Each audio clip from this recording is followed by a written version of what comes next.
Imagine a band born out of one of the most tumultuous breakups in alternative rock history, fronted not by a legendary rock icon, but by a former MTV VJ. This surprising twist happened with the Panic Channel, a post-hardcore group from the 2000s featuring members of the groundbreaking band Jane's Addiction, except with a fresh voice leading the charge instead of Perry Farrell. But here's where it gets controversial. Was this new formation a bold evolution or a missed opportunity? So who exactly were the Panic Channel? The band came together amid one of Jane's Addiction's multiple splits in 2004. Guitarist Dave Navarro, drummer Stephen Perkins, and bassist Chaney, all core Jane's Addiction members, decided to continue making music together. But this time, they brought in Steve Isaacs, a vocalist with an intriguing history. Isaacs wasn't just any singer. He was a former MTV VJ from the early 90s, who transitioned back into music after notable stints including leading a Broadway production of The Who's Tommy, chosen personally by Pete Townsend.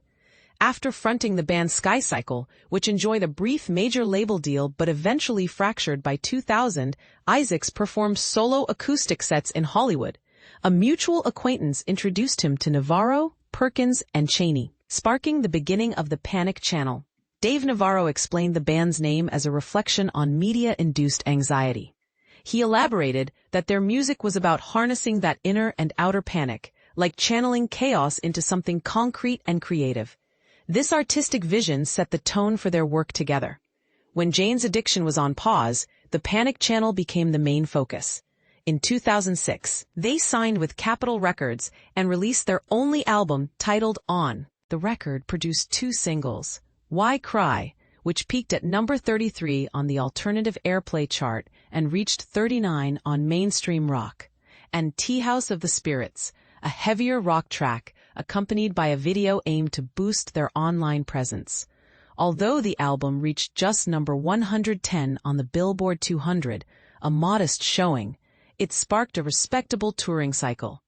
Interestingly, the Panic Channel toured alongside Supernova, a band with its own TV ties, featuring members like Tommy Lee and Jason Newsted.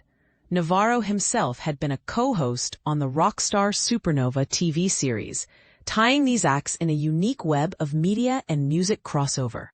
As the tour kicked off, bassist Chaney opted out of touring due to family commitments, leading to Siggy Searson from Powerman 5000 filling in and eventually becoming a permanent member. But what followed would shift everything once again. In 2008, Jane's Addiction announced another reunion. Navarro and Perkins rejoined, while Isaacs relocated back to New York, making the Panic Channel's continuation difficult due to distance. Navarro admitted in 2009 that although he had talked about reviving the Panic Channel with Isaacs and Chaney, no substantial comeback happened, and the band drifted quietly into inactivity. Some hope flickered when members appeared together for Navarro's 2018 Above Ground benefit. But their social media presence halted, signaling an affected end. Meanwhile, Jane's Addiction story kept unfolding with more drama and lineup shifts.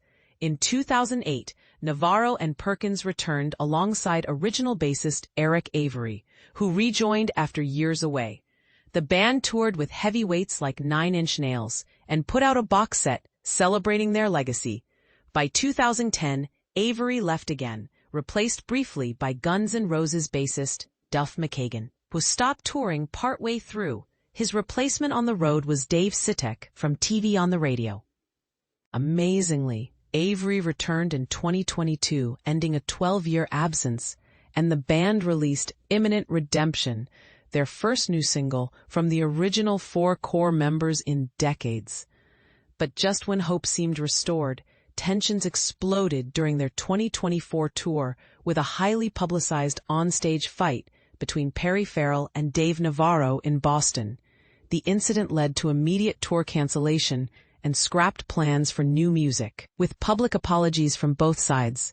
Now it appears that Jane's Addiction is likely finished. Navarro has stated emphatically that there is no chance of the band reuniting again. Adding to the drama, legal battles erupted earlier in the year, with band members and Farrell engaged in lawsuits over the fallout from their explosive split. So here's the burning question.